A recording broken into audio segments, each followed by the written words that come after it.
পারফেক্টভাবে ঝরঝরে পোলোয়া কি করে বানাতে হয় আজকের এই রেসিপিটা ফলো করলে খুব সহজেই তৈরি করে নিতে পারবেন। নমস্কার বন্ধুরা, সীমার রান্নাঘরে সবাইকে স্বাগত জানিয়ে শুরু করছি আজকের রেসিপিটা।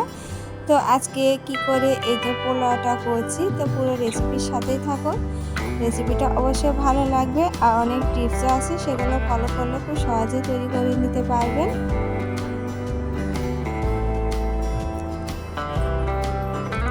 তো আমি প্রথমে এই তো হাঁড়িতে তেল দিয়ে দিলাম। তো এবারে পেঁয়াজগুলো ভেজে নেব। তো আমি হাফ কাপের মতো পেঁয়াজ দিয়েছি। তো পেঁয়াজগুলো একটু ভেজে নিচ্ছি। তো খুব একটা লাল করে ভাজবো না, তো হালকা করে আমি পেঁয়াজগুলো ভেজে নিচ্ছি। তো পেঁয়াজ ভাজাটা অল্প করে ভেজে নিলে পোলার টেস্টটা আসে। আর এখানে আমি মশলাগুলো দিয়ে দিলাম, দারুচিনি, ছোট এলাচ, লং আর তেজপাতা।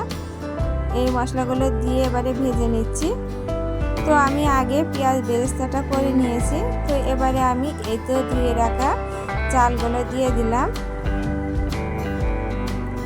তো এখানে আমি চিনি গুঁড়ো আতপ চাল নিয়েছি। এই চালটাকে আগে ধুয়ে একটু কোনো পাত্রে বা কোনো একটা ওড়নার উপর ভিজিয়ে রাখতে হবে, তাহলে পোলোয়ার চালটা অনেক ঝরঝরে হবে। আর এবারে এভাবে কিছুক্ষণ ভেজে নিতে হবে।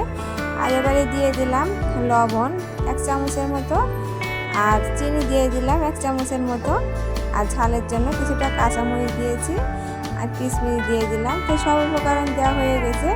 এবারে চালটাকে কিছুক্ষণ নেড়ে চেড়ে এভাবে ভেজে নেব। তো এই টিপসগুলো ফলো করলে খুব সহজে ঝরঝরে পোলাও করতে পারবেন।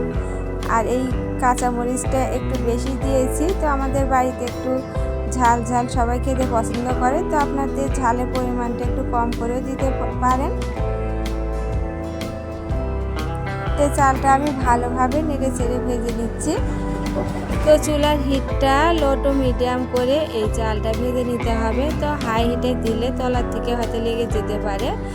আর একটু সময় নিয়ে এভাবে চালটা আমি ভেজে নিলাম। তো এবারে আমি গরম জল দিয়েছি। তো আমি এখানে 5 গ্লাসের মতো চাল নিয়েছি। তো আপনাদের এখানে একটা টিপস বলে দিই, তো জল দিতে হবে 10 গ্লাসের মতো, মানে আমি 1 পোয়া আকারে 5 গ্লাস চাল নিয়েছি। তো 10 গ্লাস জল আমি ভালো করে ফুটিয়ে নিয়েছি। তো জলটা দিয়ে দিলাম। তো নেড়ে চেড়ে নিয়ে আমি এবারে ঢাকা দিয়ে দেব। তো সাইডে যে চালগুলো ভাজার সময় হয়তো ছড়িয়েছিল, সেই চালগুলো আমি ভালো করে নেড়ে চেড়ে তো ঢাকা দিয়ে রেখেছিলাম। তো এই তো ফুটে গিয়েছে। তো এবারে তলার থেকে একটু নেড়ে চেড়ে নিচ্ছি। তো বন্ধুরা, আমার আজকের এই পোলাও রান্নার রেসিপিটা আপনাদের কেমন লাগছে? ভালো লাগলে আমার চ্যানেলটিকে লাইক করে দেবেন এবং সাবস্ক্রাইব করে আমার চ্যানেলের পাশেই থাকবেন। আর পাশে থাকা বেল বাটনটা অন করে দেবেন, যখনই কোনো নতুন ভিডিও ছাড়বো সবার আগে দেখতে পাবেন। আর যারা ফেসবুক থেকে দেখছেন আমার আজকের এই রেসিপিটা, প্লিজ লাইক এবং ফলো করে দিয়ে আমার চ্যানেলের পাশে থাকবেন এবং শেয়ার করে দেওয়ার অনুরোধ জানাচ্ছি।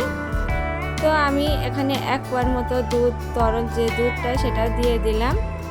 তো এই তো হয়ে গেছে। একটু তলার থেকে নেড়ে চেড়ে নিচ্ছি। আর ওপরে পেঁয়াজ বেরেস্তা আমি ছড়িয়ে দিলাম। তো পেঁয়াজ বেরেস্তা দিয়ে আমি একটু ঢাকা দিয়ে 10 মিনিটের মতো রেখে দেব। তাহলে পারফেক্টভাবে এই পোলাওটা হয়ে যাবে আর অনেকটা ঝরঝরেও হবে।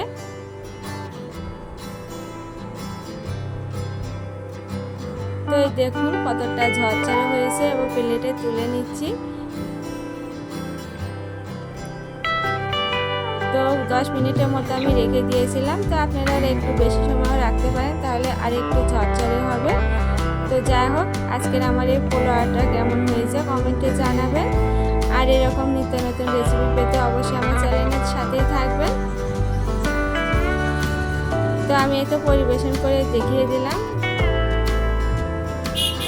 তো এই ছিল আমার আজকের ভিডিও। পরবর্তী ভিডিও দেখার অনুরোধ জানিয়ে এখানেই বিদায় নিচ্ছি। নমস্কার।